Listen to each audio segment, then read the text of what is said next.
የእግዚአብሔር ቃል አያረጅም፣ የኢየሱስ ቃል አያረጅም፣ ዘላለም ይኖራል እያበራ ከሚያምኑት ጋራ። የእግዚአብሔር ቃል አያረጅም፣ የውዴ ቃል አያረጅም፣ ዘላለም ይኖራል እያበራ ከሚያምኑት ጋራ። ሃሌሉያ።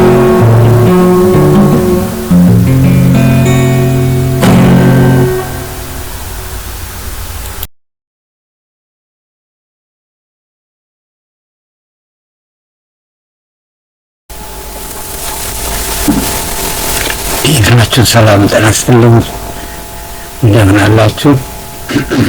ዛሬው ዕለት እንግዲህ የቴሌግራም ቻናላችን ላይ ያስቀመጥኩላችሁ አንዳንድ ትምህርቶች አሉ። እነዚህም ትምህርቶች እዚህ እንድንነጋገር ነው። መጀመሪያ እዚህ ላይ የምናየው ከሎጎ እንጀምራለን። እንግዲህ እንደ ሎጎ አንዳንድ ነገሮችን ማለት እንፈልጋለን። ያው ራሱን የቻለ መልእክት አለውና ምናልባት እዚህ ጋር የምትመለከቱት ነገር ምን ብታውቁ የሚል መጽሐፍ ቅዱስ ክፍላችን ሁለተኛ ጴጥሮስ ከ1 እስከ 12 ላይ ያለ ነው። እሱም እስኪ ቀጥዬ አነብላችኋለሁ። መጽሐፍ ቅዱስን አውጥቼ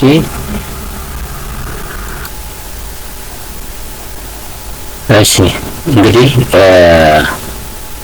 ከ10 ጀምሮ ሁለተኛ ጴጥሮስ 12:10 ጀምሮ ያለውን አነብላችኋለሁ።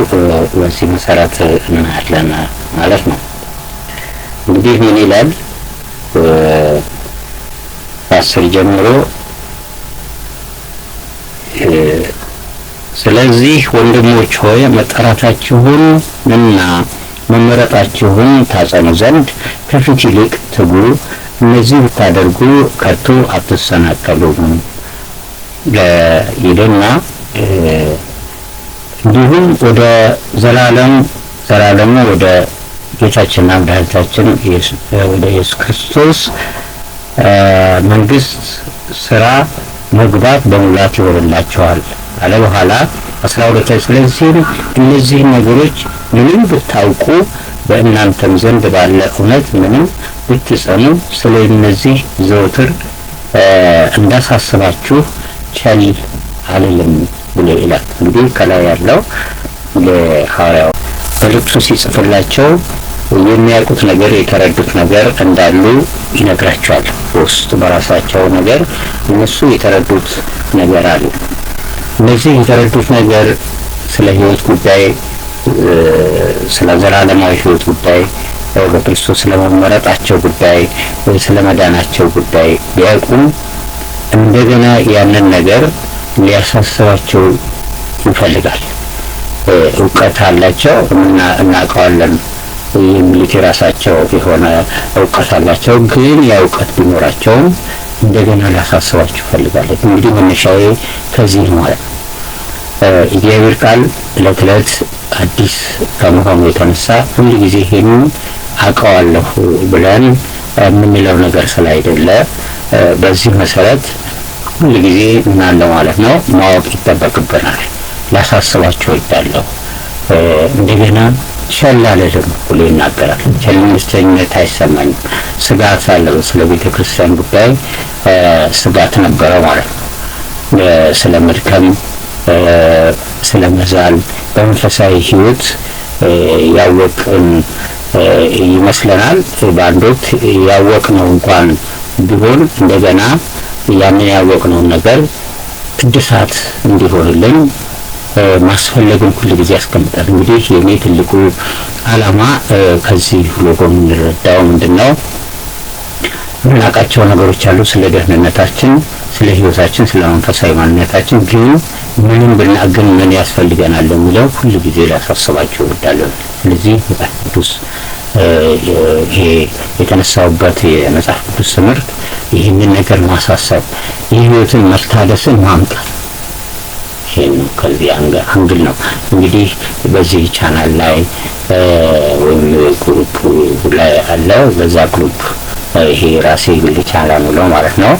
ይሄ ቻናሉ በግሩፕ ላይ አለ ማለት ነው። ምንም ብታውቁ በሚል በዚህ ሎጎ ላይ ያለኝ ምን አለ ማለት ነው፣ ፕሮፋይል አለ ማለት ነው። ስለዚህ በዚህ ደረጃ ላይ ነው እንግዲህ ስለ መንፈሳዊ ነገር ጀምረን ፍጻሜያችን በክብር እስኪጠናቀቅ ድረስ መንፈሳዊ ነገሮቻችንን ሁሉ ጊዜ ህይወቶቻችንን እያደስን በእግዚአብሔር ቃል እያነጻን መሄድ እንዳለብን ለማሳሰብ ትምህርቱ ዓላማ እሱ ነው። ሌላኛው ከዚህ ጋር ተያይዞ እንግዲህ ይህንን ነገር ስናደርግ ለማድረግ ሁሉ ጊዜ ምን የለብንም ማለት ነው። እዚህ ጋር ትንሽ ማብራራት ላይ ነው ይድረስ ለስራ ፈታ አእምሮዎች ነው የሚለው እንግዲህ ትንሽ ከበት ይላል። ያው አእምሮዎቹም ስራ የሚፈታ አእምሮ ምን መሆን አለበት ነው ማለት ነው። ስራ መፍታት የለበትም የሚል ነው። ይሄ ትልቁ አጀንዳ ነው። ምክንያቱም እኛ በመንፈሳችን በአእምሮአችን አማካይነት ስለሆነ የሰው መንፈስ የእግዚአብሔር ብርሃን ነው ስለሚል ይሄ መንፈስ ደግሞ በመንፈስ ቅዱስ ብርሃን የሚገለጥበት ስለሆነ ምን ይሆናል ማለት ነው፣ ስራ ፈት ይሆናል። እንግዲህ ያው ሁለተኛ ጴጥሮስ 1:8 ላይ ያለውን አነባለሁ። ይሄ በጣም ቤዚካሊ ሆነ ልንረዳ የሚችል ነው። አብሮ ራሱ ስራ ስለማይፈታ ማለት ነው። 8 ላይ ምንድነው አበክሮ የሚናገረው ይጠቅሰዋል። በታች ጀምሮ የመለኮቱ ኃይል በገዛ ክብሩና ከምንድነው ከ3 ጀምሮ ነው ከ2 ጀምሮ በገዛ ክብሩና በበጎነቱ የጠራን በማወቅ ለሕይወትና እግዚአብሔርን ለመምሰል የሚሆነው ነገር ሁሉ ስለሰጠን በእግዚአብሔር እና በጌታችን በኢየሱስ ክርስቶስ ዕውቀት ጸጋ ሰላም ይብዛላችሁ። ስለ ክፉ ምኞት በዘላለም ካለው ጥፋት አምልጣችሁ ከመለኮቱ ባህሪ ተካፋዮች በተስፋ ቃል እንድትሆኑ በእነዚህ ክብርና በጎነት የተከበረና እጅግ ታላቅ የሆነ ተስፋ ሰጠን ይላል። ተቀበል።